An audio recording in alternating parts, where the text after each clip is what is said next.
Imagine this. The globe is focused on the airspace above Iran. Rockets and combat aircraft, geopolitical shockwaves, the type of drama that controls every headline, every breaking news banner, every worried discussion across the planet.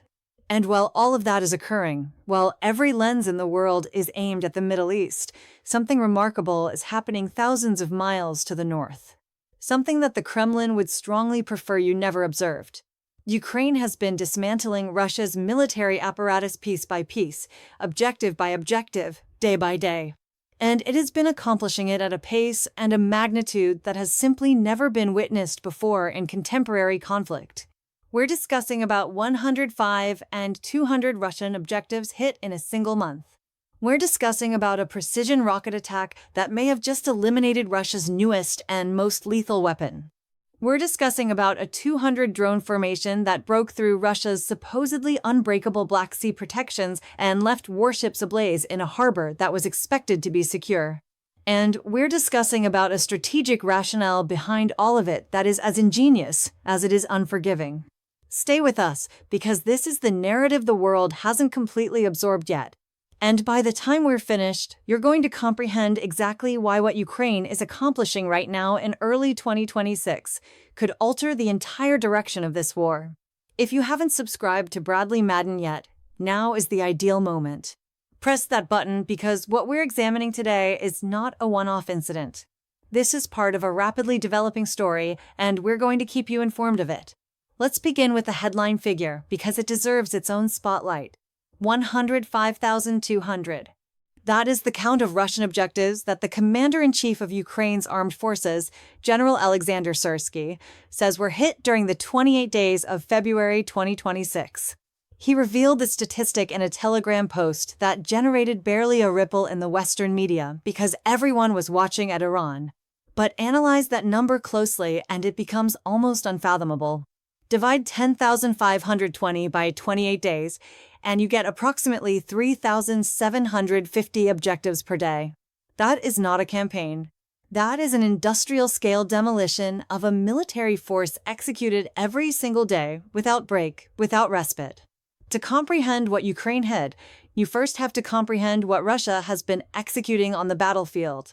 And to comprehend that, you have to comprehend the drone. Russia's drone operation is the pulsing core of its entire military campaign.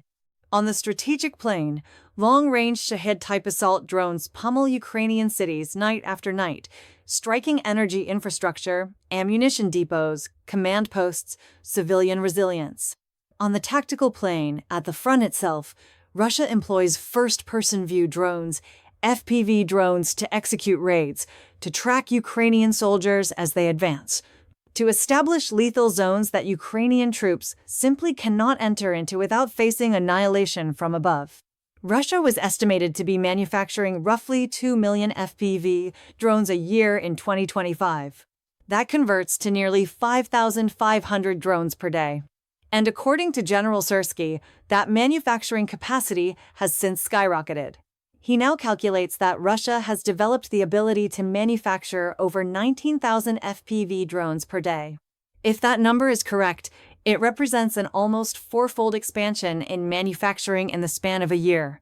An expansion so enormous that eliminating the drones themselves becomes a mathematical impossibility. So, Ukraine stopped attempting. Stop targeting the arrows, Ukraine concluded. Start striking the archers. Here is the strategic reasoning, and it is as refined as it is devastating. Even the most sophisticated FPV drone in the world is worthless without a pilot behind the remote controller. A drone controller, a pilot positioned somewhere well behind the combat zones, directing their machine into Ukrainian positions. That pilot constitutes a force multiplier of extraordinary significance. One well-prepared FPV drone pilot can render hundreds, potentially thousands of drones out of operation, not by eliminating the hardware, but by being incapable to control it. And if Ukraine can locate those pilots and hit their locations, it removes entire drone units out of the conflict in a single blow. Russia recognized this vulnerability. In response, it has been significantly expanding its unmanned systems force. According to General Syrsky, Russia is intending to expand the number of unmanned systems personnel to 101,000 members by April 1st, 2026. An entire army of drone controllers being constructed at breakneck velocity. So Ukraine in the month of February alone eliminated more than 4,000 operator positions. For 1,000, these are the sites where Russian drone controllers sit. Bunkers, structures, hideouts well behind the combat zones, directing their machines into Ukrainian forces. Ukraine located them. Ukraine eliminated them. And when an operator position goes down, it is not just the site that is gone. It is the operators inside it. Russia has to rush to locate replacements. It has to prepare new controllers, reassign seasoned ones, manage the disruption, and all of that requires time that Russia does not possess. The same reasoning applies to the long-range drone front.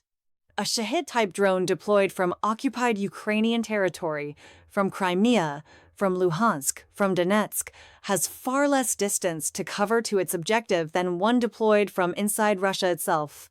Less distance means less duration in the air. Less duration in the air means fewer chances for Ukrainian air defenses to neutralize it. Fewer neutralizations means more impacts on Ukrainian cities and infrastructure. So eliminating the locations from which those long-range drones are deployed and the controllers who direct them is not just a tactical necessity. It is a strategic requirement. And here is a vital piece of context that clarifies why this matters so deeply. As reported by United 24 Media, Russia had increased its manufacturing of Shahid-type assault drones to 30,000 per year by September 2025, with intentions to double that capacity. And in January, remarks attributed to General Syrsky via RBC Ukraine suggested that Russia's ultimate goal is to send 1,000 assault drones at Ukraine per single day. Russia is not at that threshold yet, but it is progressing toward it. During February alone, it deployed 5,059 long-range drones into Ukraine, a 13% jump over January. And it surpassed its own record for missile deployments in the same month, directing 288 missiles into Ukrainian territory, the highest since 2023, according to United 24 Media, more than 10 missiles a day, every day for 28 days. Against that background, Ukraine's approach in February becomes perfectly obvious. Don't try to outmanufacture Russia in drones. You can't. Instead, go after the framework that makes Russia's drone campaign functional. The operators, the locations, the supply networks, the minds behind the weapons. And while you're at it, eliminate 105,000 other objectives while you're at it. Because why not? Now, let's discuss about March.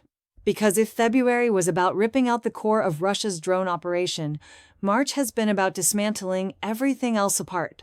Between March 1st and March 12th, Ukraine eliminated 19 components of Russia's air defense network. 19. The chief of Ukraine's unmanned systems forces, Robert Brovdy, revealed this in a March 12th Telegram post that featured a nearly 4-minute video of drone attacks, each one captured by the weapon that executed it. A Ukrainian drone acquires onto a target, narrows the distance, direct impact. Then a second drone arrives to capture the smoldering wreckage. This is not propaganda. This is verification, confirmable, time-stamped, recorded on the weapons themselves. Among the platforms eliminated were a TR surface-to-air missile platform near Berdansk in occupied Zaporizhia and an S-300 platform in occupied Luhansk near a settlement called Boroviny. Let's place those in perspective. The TR platform, designated the SA-15 Gauntlet by NATO, is a Soviet-era short-range air defense system designed to counter helicopters, aircraft, and cruise missiles. Russia has consistently insisted these platforms are efficient against Ukrainian drones. Ukraine just eliminated one of them with a drone, a platform that cost an estimated $25 to $27 million, disabled by a weapon that costs a fraction of that. The S-300 has a longer history and a broader engagement capability capable of countering everything from aircraft to some ballistic missile dangers. Ukraine has eliminated S-300 platforms repeatedly throughout this conflict. 1,332 components of Russia's air defense network in total, according to Ukrainian statistics as of March 14th. And each one counts for a very particular purpose. Ukraine requires air corridors, clear pathways through Russian air defense coverage through which its own long-range attacks can pass and reach targets deep inside occupied territory and Russia itself. And here is the difficult reality that context uncovers. According to Euromaidan press reporting from December, Russia's air defenses succeeded in blocking roughly 90% of Ukraine's drones and missiles. That is a strong interception ratio, but it means 10% got through. And Ukraine observes that 10% and finds not defeat, but tremendous unrealized potential. If it can weaken Russia's air defense network further, if it can expand those corridors, eliminate more radar platforms, more missile installations, more tracking arrays, then more of its long-range weapons reach their objectives, more oil facilities ignite, more ammunition stockpiles detonate, more operator locations go silent. The multiplier impact is tremendous. Adding pressure to Ukraine's air defense campaign is a critical weakness in Russia's ability to reconstruct. As the Kyiv Post reported in December, sanctions have crippled Russia's capacity to substitute the platforms Ukraine eliminates. Key materials for air defense manufacturing, many of them dependent on foreign microelectronics and precision materials, are now extraordinarily challenging to obtain. Russia is reportedly just one well-placed attack or one perfectly timed sanction away from losing the capacity to construct any more S-400 platforms at all. The S-400 is Russia's most sophisticated operational air defense system. If that manufacturing line goes silent, it goes silent permanently. Every platform Ukraine eliminates is one Russia may never be capable to substitute, and Ukraine keeps eliminating them. As the Institute for the Study of War evaluated in mid-March, Ukrainian forces are escalating their medium-range attack campaign, specifically targeting logistics centers, military hardware, and enemy personnel ahead of what analysts anticipate to be a Russian spring-summer 2026 offensive. Ukraine is not waiting to be attacked. It is attacking first, and it is attacking the things that will render Russia's planned offensive weaker before it even starts. This is the moment to verify you're subscribed to Bradley Madden. We address every major development in this conflict with the substance and the perspective it deserves. Hit subscribe and activate notifications because this story is not decelerating. Now, let's discuss about one of the most significant and most underdiscussed attacks of the entire conflict so far in 2026. On March 10th, Ukraine executed a Storm Shadow attack on the Kremny L microelectronics facility in the Bryansk region, just across the Russian border. 7 Storm Shadow cruise missiles, British-manufactured, precision-directed, extremely effective, descended upon the facility's main production building. The destruction visible in post-attack photography suggests the facility has been catastrophically wrecked, and what was produced at Kremny L carries enormous significance. This facility was manufacturing the microelectronics utilized to construct Russia's Iskler-30 missile, a weapon that had just entered the conflict for the first time. Russia had deployed it against Kharkiv earlier in March, firing it from Su-34 combat jets operating from inside Russian territory. The Iskler-30 has a reach of approximately 1,500 kilometers. It can deliver roughly 800 kilograms of payload. It can be launched from beyond the coverage of Ukraine's current air defenses, giving Russia a new standoff attack capability that represented a genuine escalation in the aerial campaign. Ukraine examined this new danger and instead of simply attempting to intercept it, went after the plant producing it. Brilliant. Unforgiving. Exactly the kind of strategic reasoning that has characterized Ukraine's campaign throughout early 2026. The chief of the Ukrainian Air Force's Communications Division, Colonel Yuri Ignat, provided a direct evaluation of the missile danger on March 9th. In his remarks, he said the Russian military is employing more ballistic missiles in the 2025-2026 timeframe. He observed there were roughly 18 massive attacks during the winter alone and that the deployment of missiles on ballistic paths has risen significantly. That is the conditions Ukraine is functioning in. A ceaseless aerial campaign, record missile deployments, new weapons entering the battle space, and Ukraine's answer is to go after the plant, stop the arrow at the forge before it's ever launched. With the Kremny L facility destroyed, manufacturing of the Iskler-30 halts. And according to the Ukrainian General Staff statement on the attack, Kremniel was one of Russia's biggest military microelectronics manufacturers. The ramifications extend beyond one missile variant. The parts produced there likely contributed into other precision weapon platforms. The full economic and military consequence of that attack will take months to completely evaluate. But Ukraine has already delivered an unmistakable signal. No plant is protected. No manufacturing line is beyond range. Now, let's shift to one of the most spectacular and most strategically meaningful operations of the entire early 2026 timeframe. An operation that occurred not over land, but over ocean. On the night of March 1st to 2nd, 2026, Ukraine executed one of the biggest drone operations of the entire conflict. The objective was Novorossiysk, Russia's last surviving major Black Sea Fleet base situated on the Russian coast of the Krasnodar Krai, roughly 200 miles east of Crimea. Approximately 200 aerial and naval drones swept toward the harbor in a hybrid formation that overwhelmed Russian protections. The Ukrainian Security Service confirmed the operation. What emerged when the sun came up was astonishing. As validated by the Ukrainian General Staff and later by open-source satellite photography analysis from groups including Cyber Brothers and Exilanova, at least 5 Russian naval vessels sustained verified damage. The frigate Admiral Essen, a Project 11356R warship engineered to deploy Caliber cruise missiles, was struck in the midship superstructure. The resulting blaze burned for approximately 18 hours. The SBU determined publicly that the ship sustained severe damage, significantly reducing its ability to deploy Caliber missiles against Ukrainian territory.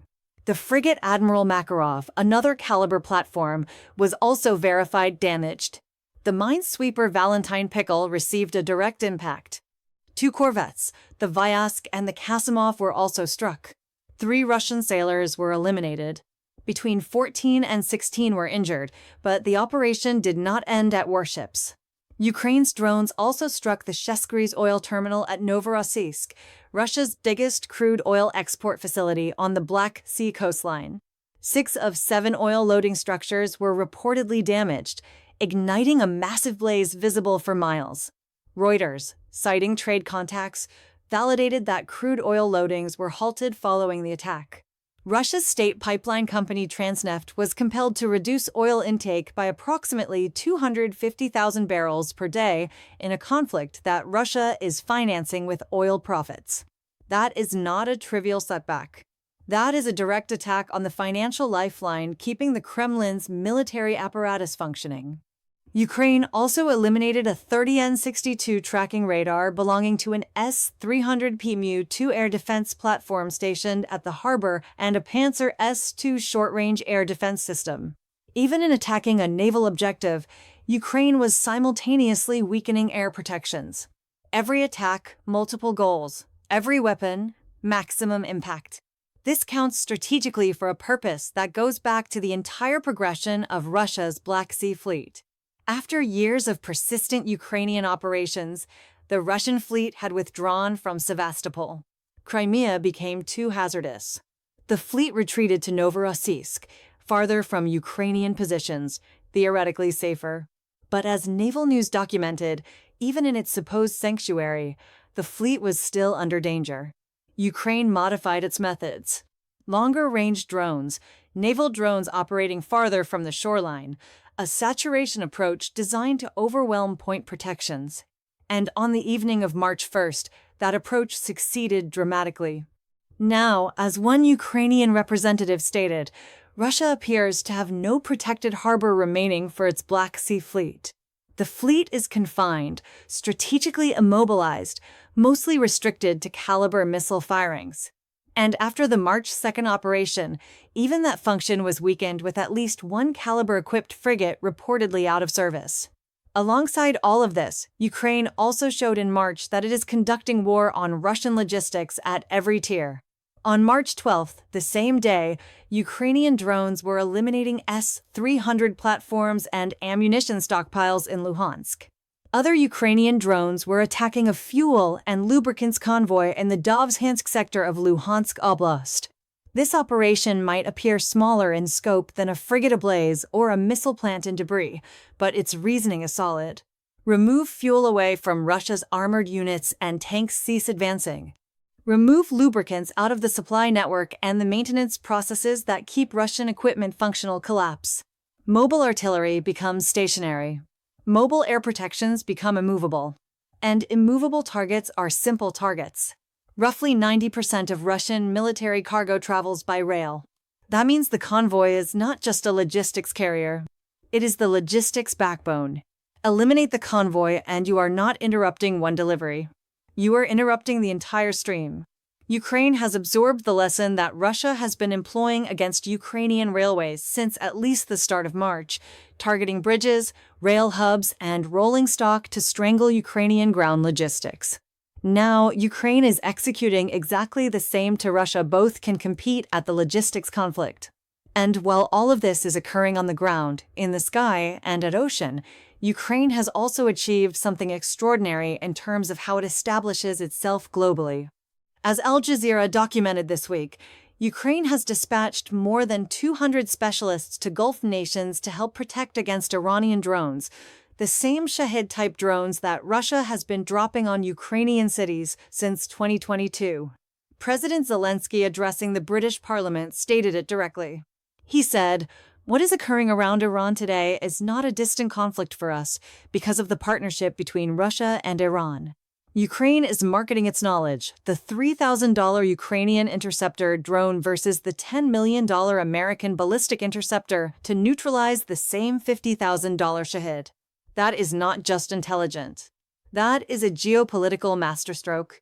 Ukraine is converting its battlefield knowledge into strategic leverage, forming partnerships, proving relevance, and supporting its continued defense all at the same moment. The figures supporting this entire picture are remarkable in their magnitude. As Russia Matters documented, based on information from the Institute for the Study of War, Russian forces have seized approximately 1,770 square miles of Ukrainian territory in the 12 months from March 2025 to March 2026. That is an enormous area, but it arrives at a price that is becoming unsustainable. According to an assessment shared with Russia Matters by a highly knowledgeable former senior Western authority in late February 2026, Russian military casualties eliminated and injured have now reached approximately 1 million since the beginning of the full-scale invasion.